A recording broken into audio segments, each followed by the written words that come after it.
ఇలా ఉంది కదా, దీనికి ఇలా పెట్టాను. ఇక్కడ ఎంత ఉందో గ్యాప్ 1 ఇంచ్ 2 ఇంచ్ ఇట్లా చూసుకొని కరెక్ట్గా ఈ బార్డర్ ఏరియాలో కుట్టాలి. ఒకసారి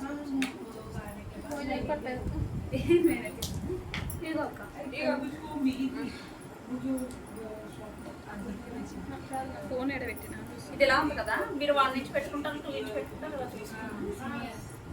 ఇలా ఇది 2 ఇంచ్ ఉంది, వాళ్ళు చిన్నగా ఉంది కాబట్టి 1 ఇంచ్ 2 ఇంచ్ పెట్టుకొని మనం 1 ఇంచ్ కుట్టారు కదా, ఇలా 2 ఇంచ్.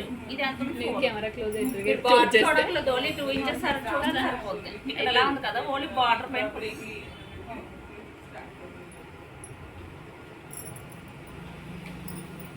ఇక్కడ ఓన్లీ 2 ఇంచెస్. ఇక మొత్తం అట్లా చుట్టూరు టేప్తో చూసుకుంటూ ఎలా 2 ఇంచెస్ 2 ఇంచెస్ చూసుకుంటూ క్లాత్ని అడ్జస్ట్ చేసుకుంటూ ఓన్లీ బార్డర్ పైన కింద చూసుకోకుండా వస్తుందని పైన కరెక్ట్ ఇలా కొడితే మనకి ఇలా రివర్స్ తిప్పితే మనకి ఎక్కడ జాయింట్ కనపడదు.